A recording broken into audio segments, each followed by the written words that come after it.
오늘 이 시간에는 세상을 이기는 삶, 예수 그리스도를 선포하라 라는 제목으로 말씀을 전하도록 하겠습니다. 우리는 구원받은 성도로서 흔히 세상에서 승리하는 삶을 살아야 한다고 말을 합니다. 그리고 그 승리를 위해서 끊임없이 이 세상에서 노력하며 삽니다. 하지만 과연 세상에서 승리한다는 이 표현이 여러분 올바른 표현입니까? 이 표현을 다시 한번 우리가 주의 깊게 살펴볼 필요가 있습니다. 사실 세상에서 승리하는 삶을 살아야 한다는 이 표현은 적절한 표현이 아닙니다. 사실 우리는 세상에서 승리하는 삶이 아니라 세상을 승리하는 삶을 살아야 합니다. 그러니까 세상에서 승리하는 것과 세상을 승리하는 것은 상당히 다른 문제입니다. 대부분 우리 삶은 세상 자체를 이기기보다는 세상에서 이기기 위해 삽니다. 세상을 이기기보다는 세상에서 생존하기 위해서 아둥바둥 사는 것이 바로 우리의 현실입니다. 세상 속에서 세상의 기준을 따라서 세상의 방식대로 세상과 경쟁해서 우리가 세상에서 이겼을지는 모릅니다. 그러나 정작 이 세상을 이기지 못해서 하루아침에 무너져버리는 일들이 얼마나 많이 있습니까? 여전히 이 세상에서 육신의 정욕과 안목의 정욕, 이생의 자랑의 늪에서 헤어나지 못하고 있는 경우가 얼마나 많이 있습니까? 또한 교회는 어떻습니까? 세상의 성공만을 쫓아서 외형적인 성장에만 집중하다가 정작 내면의 어떤 영적인 성숙과 공동체적인 사랑을 잃어버린 모습이 우리 교회 안에 없진 않습니까? 세상의 가치관을 분별하지 못하고 오히려 세상의 논리에 갇혀서 이 본질적인 사명을 망각한 채 혼란스러워하는 것이 또 우리 교회의 모습은 아닙니까? 구원받은 성도 그리고 구원받은 성도들이 모인 교회는 세상에서 승리하는 것이 아니라 세상을 승리하는 그런 모습을 우리가 살아가야 되는 겁니다. 그렇다면 여러분, 이 세상을 이기는 삶의 가장 큰 특징이 무엇입니까? 바로 그것은 예수를 그리스도라고 고백하는 삶입니다. 사실 우리가 예수가 그리스도심을 고백하는 것은 전혀 낯설지가 않습니다. 설교 때도 자주 들려지고 찬양할 때도 자연스럽게 예수는 그리스도라고 우리가 찬양도 합니다. 이 예수가 그리스도라는 고백이 어쩌면 우리에게 너무나 상투적인 고백이 되어버렸습니다. 예수가 그리스도라는 말이 우리에게 그렇게 사실 충격적이지가 않습니다. 그러나 예수가 그리스도라고 고백하는 것은 여러분 대단히 놀라운 고백입니다. 요한 1서의 청중, 다시 말해 그 초대교회 당시의 성도들을 여러분 한번 떠올려 보시길 바랍니다. 예수가 그리스도시라는 고백은 아주 두려운 고백이었습니다. 왜냐하면 예수를 그리스도라고 고백하는 순간 그들은 자신의 삶의 터전인 유대 공동체에서 쫓겨나는 그런 일을 당해야만 합니다. 심지어 목숨까지 내놓습니다. 로마 황제 외에 또 다른 메시아가 있다는 고백은 로마 제국에서는 곧 반역으로 간주되었기 때문에 그렇습니다. 그렇다면 그들이 자신의 생명을 걸고 유대 공동체에서 쫓겨나는 일이 있을 정도로 예수를 그리스도라고 고백하는 어떤 그 참 의미가 무엇이겠습니까? 예수가 그리스도라는 고백은 예수님이 참 하나님이시고 참 인간이시라는 선언입니다. 이 사도 요한은 이 진리를 오늘 본문에서 어떻게 설명하고 있습니까? 우리 다 함께 6절의 말씀을 함께 읽도록 하겠습니다. 이는 물과 피로 임하신 이시니 곧 예수 그리스도시라. 물로만 아니요 물과 피로 임하셨고 증언하는 이는 성령이시니 성령은 진리니라. 사도 요한은 예수 그리스도께서 물과 피로 이 세상에 임하셨다고 선포하고 있습니다. 예수님께서 물과 피로 이 땅에 오셨다는 것은 단순한 어떤 과거의 사건을 말하는 것이 아닙니다. 이것은 그 당시 많은 이단들이 주장하면서 반박하는 내용들이었습니다. 예수 그리스도께서 이 세상을 어떻게 승리하는지를 보여주기 위해서 지금 요한 사도는 이렇게 말하고 있는 겁니다. 당시 이단들은 하나님의 아들이신 예수 그리스도와 인간 예수를 분리해서 생각했습니다. 그들은 예수가 세례를 받았을 때 신적인 존재인 그리스도가 그에게 내려와 결합했고 십자가에 죽을 때는 인간 예수만 죽고 그리스도는 떠났다고 주장했습니다. 그러나 사도 요한의 6절의 말씀을 통해서 그들의 주장이 틀렸음을 강력하게 증언하고 있는 겁니다. 예수 그리스도께서는 참된 인간의 몸을 입고 오셔서 구원의 모든 과정을 친히 육체로 감당하셨다는 것을 지금 증언하고 있는 겁니다. 그렇다면 이 물로 오셨다는 것이 여러분 어떤 의미입니까? 이는 예수님께서 세례를 받으신 사건을 가리킵니다. 구약의 정결 의식에서 물은 죄를 씻는 상징이었습니다. 예수님께서는 완전한 하나님이십니다. 죄가 없으신 그 분임에도 불구하고 우리를 위해서 세례를 받으심으로써 죄 아래에 있는 우리와 같이 되신 것입니다.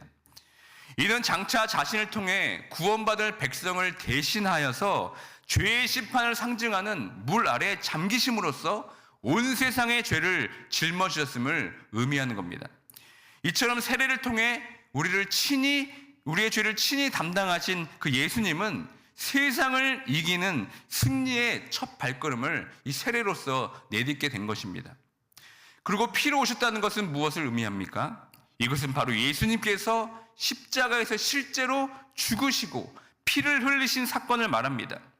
이 피는 우리의 죄를 깨끗이 씻는 속죄 제물로서 구약의 예언을 완성하는 새 언약의 피입니다. 예수님께서 이 피 흘리심으로써 우리의 모든 죄를 대속하시고 온 세상의 죄에 합당한 하나님의 그 공의로운 심판을 이 육체로 감당하신 겁니다. 세례를 통해 시작된 죄의 짊어짐의 여정이 십자가의 피를 흘리심으로써 완성이 된 겁니다. 이처럼 물과 피로 이 세상에 오신 사건은 바로 예수님의 성육신을 증명하는 것입니다. 생명의 말씀이시고 영원한 생명이신 하나님의 아들이 눈에 보이고 손에 만져지는 육체를 입고 이 땅에 오셨습니다. 그 위대한 성육신 사건으로 예수님은 이 악한 세상에 들어오셨고 십자가의 죽음을 통해 마침내 이 세상을 구원하셨습니다. 이것이 바로 예수 그리스도의 물과 피로 이루신 궁극적인 승리인 겁니다. 또한 요한은 예수님께서 육체로 오셨다는 그 진실을 증언하고자 6절에 보시면 성령의 증거까지 이렇게 제시하고 있습니다. 요한은 성령이 곧 진리니라 이렇게 강조하고 있습니다. 그렇다면 왜 성령을 진리라고 말씀하고 있습니까? 이 성령의 진리라는 말씀은 예수 그리스도를 믿는 자의 심령 안에 내주하는 성령께서 온갖 거짓들, 특별히 예수 그리스도에 관한 거짓이 무엇인지를 밝히 드러내 보여주기 때문에 그렇습니다. 성령께서는 우리로 하여금 진리를 깨닫고 참된 것을 명확히 알도록 인도해 주십니다. 이 세상은 온갖 거짓의 영으로 가득합니다. 이 세상은 마귀에게 지금 붙잡혀 있습니다. 우리는 이 세상에 말하는 것이 진리가 아니라 오직 생명의 말씀이신 예수 그리스도만이 진리임을 우리는 믿어야 합니다. 이것이 여러분 진정한 믿음입니다. 그런데 이 세상 마귀는 어떻게든 예수 그리스도의 그 진리를 막기 위해서 발버둥 치고 있습니다. 하지만 결정적으로 예수 그리스도의 성육신, 즉 육체로 이 땅에 오신 그 예수님은 막지를 못했습니다. 심지어 예수님께서 육체로 행하신 십자가와 그 부활의 구속 사건조차 이 사단 마귀는 막지를 못했습니다.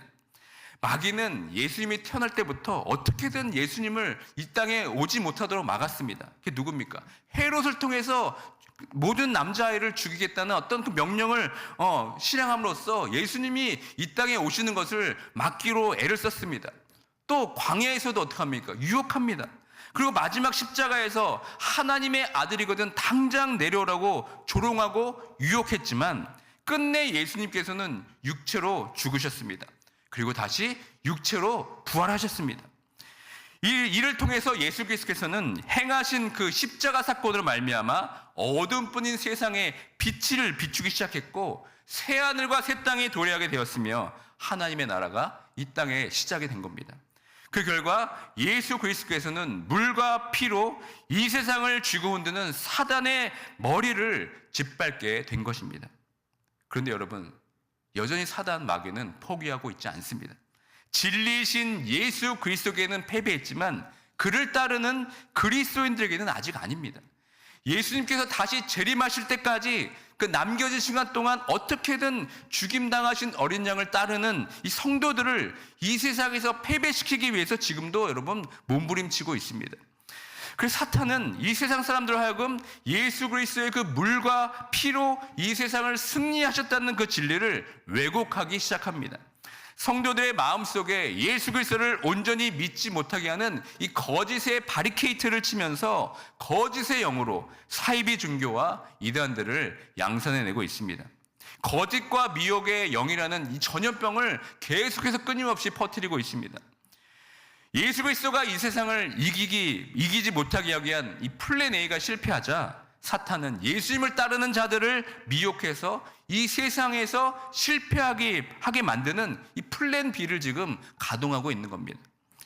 그러나 예수님께서는 이 사단의 전략에 맞서기 위해서 최고의 선물을 우리에게 주십니다. 그것이 무엇입니까? 바로 성령입니다. 물과 피의 역사적인 증거와 더불어 그 물과 피의 증거를 진리의 빛 가운데서 명확히 보고 믿고 받아들이게 하기 위해서 성령을 우리 마음속에 주신 것입니다. 그 성령의 조명하심을 통해서 우리는 참빛이신 예수 그리스도를 보게 하고 그 빛 대신 예수님을 쫓아가는 삶을 통해서 이 세상에서 우리는 승리하게 되는 것입니다. 그리고 사도 요한은 또 하나의 증언을 우리에게 말하고 있습니다. 다 함께 11절의 말씀을 함께 읽도록 하겠습니다. 또 증거는 이것이니 하나님이 우리에게 영생을 주신 것과 이 생명이 그의 아들 안에 있는 그것이니라. 여러분, 우리가 예수를 믿고 영접하면 우리 안에 무엇이 옵니까? 바로 영원한 생명이 들어오게 됩니다. 요한 사도는 요한 1서를 기록하기 위한 가장 큰 목적을 지금 이렇게 밝히고 있습니다. 곧 예수 그리스도를 믿는 성도들에게는 영원한 생명이 있다는 확신을 심어주기 위해서 이 요한 1서를 기록한 것입니다. 그 말씀이 13절에 이렇게 기록됩니다. 우리 다 함께 13절의 말씀을 읽습니다. 내가 하나님의 아들의 이름을 믿는 너희에게 이것을 쓰는 것은 너희로 하여금 너희에게 영생이 있음을 알게 하려 함이라. 아멘. 여러분 안에 이 영원한 생명이 있음을 믿고 계십니까? 영원한 생명이 내 안에 있다는 것을 알면 여러분 세상이 다르게 보입니다. 이 세상에 끌려가지 않습니다. 오히려 여러분 이 세상을 이길 수가 있습니다. 그러나 이 영원한 생명이 내 안에 있다는 믿음이 없다면 우리는 이 세상을 이길 수가 없습니다. 그저 이 세상이 두렵기만 합니다. 그런데 이 영원한 생명은 여러분 죽은 후에 누리는 생명이 아닙니다. 구원받은 바로 그 순간부터 시작되는 삶, 새로운 삶이 바로 거듭난 삶이 바로 영생의 삶입니다. 방금 읽은 13절의 말씀을 다시 보면은 내가 하나님의 아들의 이름을 믿는 너에게 이것을 쓰는 것은 너희로 하여금 너희에게 영생이 있음을 어떻게 말하고 있습니까? 믿게 하려 함이라 라고 쓰지 않고 어떻게 기록되고 있습니까? 알게 하려 함이라 이렇게 기록되고 있습니다. 사랑하는 성도 여러분 믿는 것과 아는 것 중에 여러분 어떤 것이 여러분 더 강한 표현입니까? 만약 제가 아내를 사랑하는 것을 압니다 라고 말하는 것과 제가 아내를 사랑한다고 믿습니다 라고 말하는 것의 뉘앙스가 어떻습니까? 좀 다르지 않습니까? 믿는다는 표현이 무엇입니까? 내가 확신이 흔들릴 때 의지를 가지고 어떤 다짐하는 느낌을 뉘앙스를 주는 것이 바로 믿는다는 거 아닙니까? 예를 들어 아내와의 관계가 별로 좋지 않습니다. 되게 힘듭니다.